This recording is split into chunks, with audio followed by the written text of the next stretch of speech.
The following is a BATV production, made with the equipment that is available to residents of our cable viewing area. To learn more about television production and the equipment that is available to you, please visit www.mybatv.com.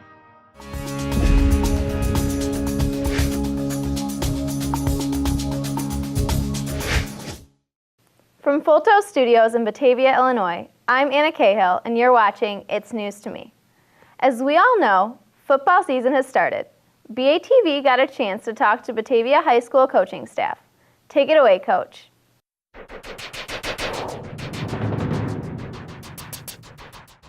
We have our varsity awards now, and so we're going to start with our offensive scout awards. Coach. The scout team is incredibly important, guys, younger guys that are coming up, simply because it prepares teams for that Friday night.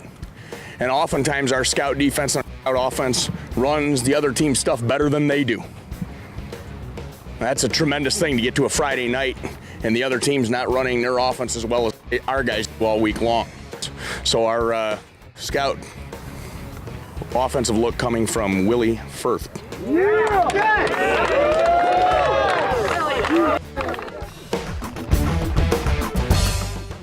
When you work hard and show what you can do, you'll get noticed and you'll get recognized. More importantly, if your goal is to obviously get out there on the field, that it can happen, and it will. Joey Gross.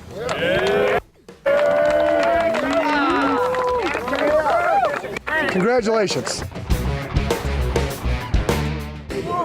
Okay, for specialty teams, guys, there was two guys, I say specialty, all right, just deal with it, okay? There was two guys that need to be recognized. It ended up being the difference in the game, in my opinion. You saw Glenbard North struggled in this aspect of the game, and it ended up proving very promising for us. Long snapper, Hanson, I don't know your first name, but it's all right. And then our punter, Tucker Knox.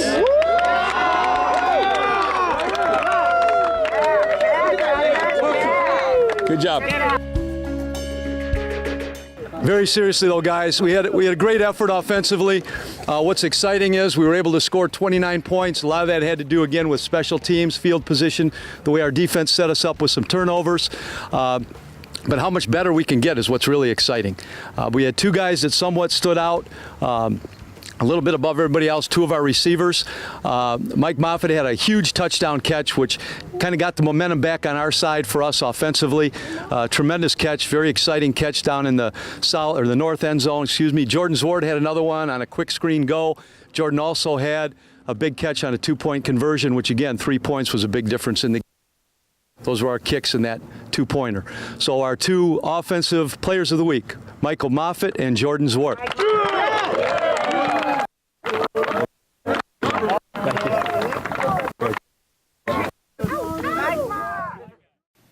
Catch all the Bulldog action on BATV. All home and away games of the 2013 Bulldog season will be broadcast live on BATV at mybatv.com. Fall is just around the corner, and season's changing in Batavia, and everyone wants to know what the Park District has planned for fall activities. Brittany Bogue brings us the park bench. Brittany, what's happening around town? Hi, I'm Brittany Bogue with the Batavia Park District, and we're here at the beautiful Brayburn Park, which has a playground, a walking path, and basketball court. It also has a picnic shelter, which is available to rent for your next birthday party or family gathering. Don't miss out on our first ever Civil War celebration this weekend at the Riverwalk in downtown Batavia. This free event is hosted by the Batavia Depot Museum. This event is a great opportunity for residents to listen to ongoing presentations, see reproductions of objects that were used in the Civil War, and learn how to fire a cannon. On Saturday evening, the community is invited to eat dinner with the troops while listening to Civil War period music. Short concerts will also be held throughout the day with music featured by Stephen Foster. There will be numerous children's activities, including marching with an infantry group, playing interactive video games, going through an induction ceremony, and more. This event will be held from 9 a.m. to 9 p.m. on Saturday and 9 a.m. to 4 p.m. on Sunday. Come experience a piece of history right here in Batavia. For more information, please call 630-406-5274 or visit bataviaparks.org. Hope to see you there. Batavia is a humble town with humble roots. One of Batavia's favorite citizens, Craig Fultos, has his very own story titled, Why We Live in Batavia. My name is Craig Fultos, host and owner of Fultos Tonsorial Parlor, and with me is my friend Nicholas Neindorf, a wonderful young Batavia High School graduate, University of Illinois graduate. Now he works at the A.G. Edwards. Edward Jones, I'm sorry about that, at A.G. Edwards. And we're here to discuss current events that are happening in our fair town of Batavia. Have you seen a new sculpture, Jeff? Have you seen a new sculpture that just came to town? the one on River Street? No, not the one on River Street. The one right here on the bridge. No, I haven't. An Indian with fire and a windmill. Holly has seen it, haven't you, Holly? They had a wonderful unveiling this past Sunday, 4:30. If you haven't had a chance to see it, stop on down. And it's right on Wilson Street? Right on one of the four bridges, or the four pedestals on the bridge. Our newest addition. We're waiting for two more. And how about you, Nick? Did you attend the block party this weekend? I did not make the block party, and I heard it was a very nice event. But I know you're involved in the community, aren't you? What are you guys involved with the Rotary? We're doing, Rotary is going to be working on the Riverwalk soon. The rebuilding effort for that should be very nice. And I know you have a car raffle right now. If they want to buy tickets, Who would they call? We've got the Corvette raffle. Call Holly Deachman. Holly Deachman. 937-5413. I've already sold my tickets. And what does the money benefit when you buy a raffle ticket from the Rotary? Well, all the proceeds go to, I believe, our foundation, which helps several local nonprofits and charities, scholarships for Batavians going to college, a whole number of events. We also do a lot of work at the Lazarus House. I do like all the artwork and sculptures that we've got in town. Speaking of artwork, then I believe you'll probably go to Art in the Eye, in your eye. I would give you 10 bonus. Oh, I was going to give you bonus points if you knew what month it was in. September. Ding, ding, ding, ding, ding. Is it soon? Towards the end of the month. Okay. And you won't want to miss that. Oh my gosh, that would be fun. Where's that being held, Craig? Well, funny you should ask.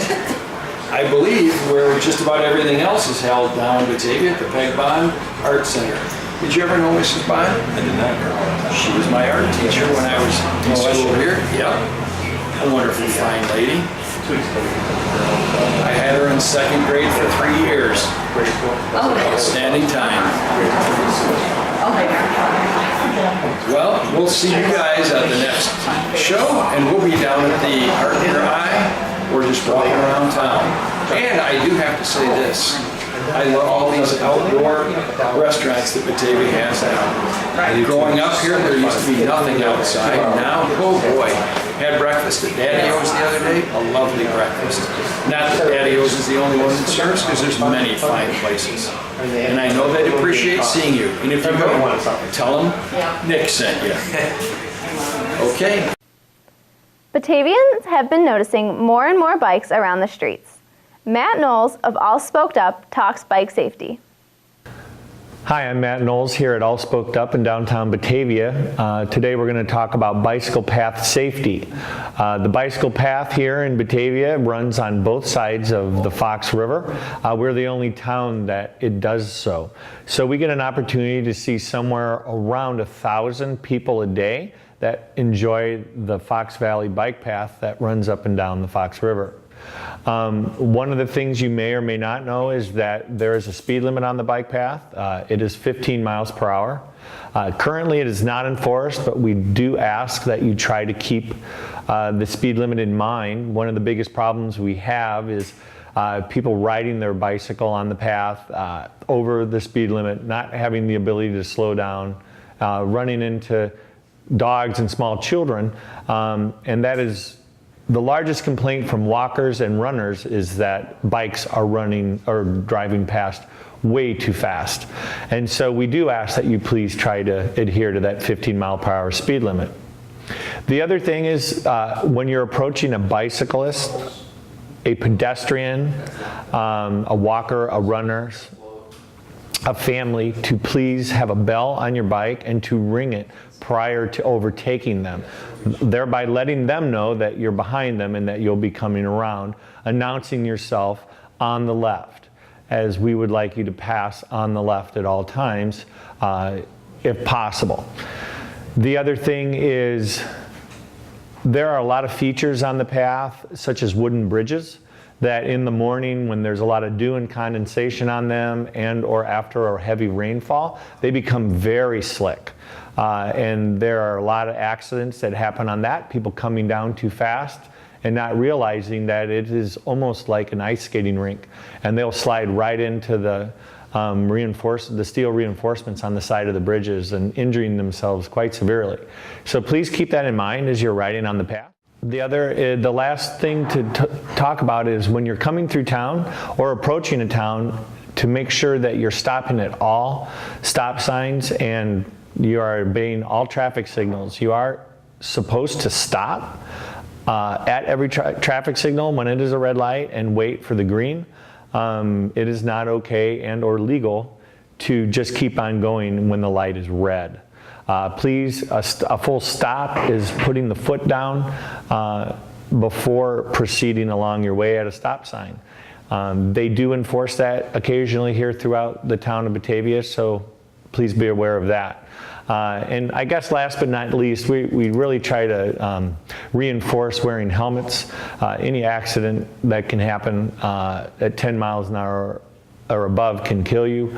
The helmets are comfortable now, they breathe well, they look good, so there's no reason for you not to wear a helmet, and please try to reinforce that with your children as well. Also talking about light usage on the path, it is important in law in the state of Illinois that after dusk and at night that all bicycles have front and rear lights on them. You don't actually have to go out and purchase a very expensive light set. You just need a light that people can see flashing on the front and one on the rear. So it would be a white light on the front and a red light on the rear. They typically run around $30 for a pair, and you can get them at any of your local bike shops. I just wanted to thank everybody for watching. Hope it was informative, and that's news to me. The transition to Common Core state standards is what's happening in the school district. Brad Newkirk gives us the board brief. Hi, I'm Brad Newkirk, Chief Academic Officer for Batavia Public Schools.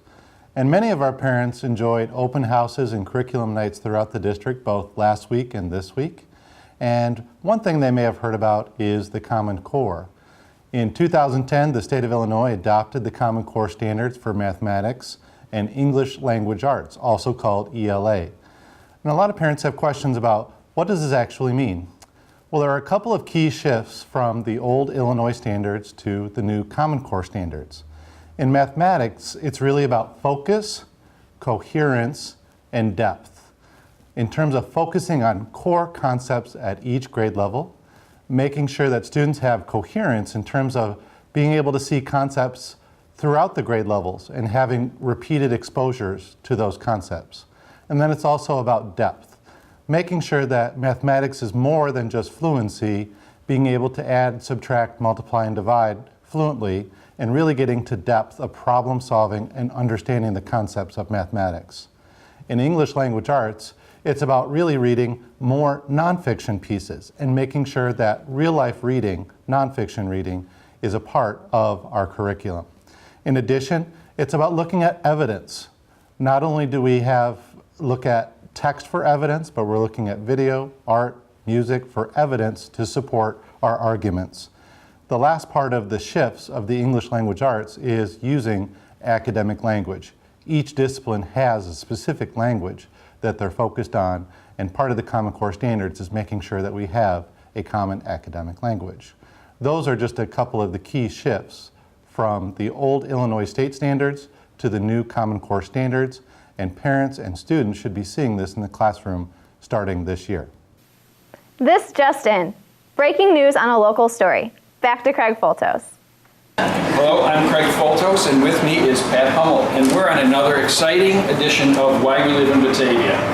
And Pat came in a couple weeks ago with this poster saying, "Lost dog, contact Dawn." And Dawn is? My daughter. And what happened? Tell us about the dog. Well, Howie snuck under their fence somehow, got under the fence, and they hadn't lived there very long. And he got scared. Some kids tried to help him catch him, and he took off. And he was gone for 11 days. And how many posters did you put up? Probably 30 or more.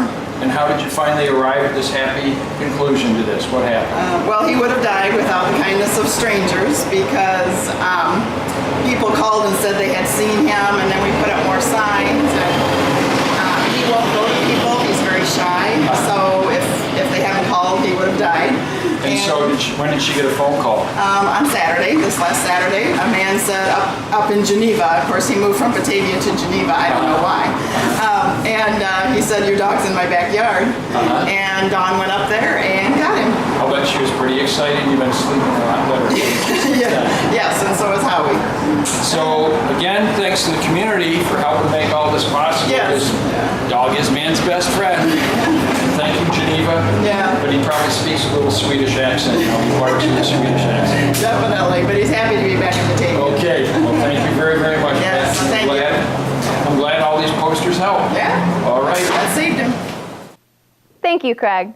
Well, that concludes this episode of It's News to Me. I'd like to thank all of our guests and staff for making it possible. Most programming on BATV can be viewed online. Find this and other local programming at mybatv.com. I'm Ana Cahill, and that's News to Me.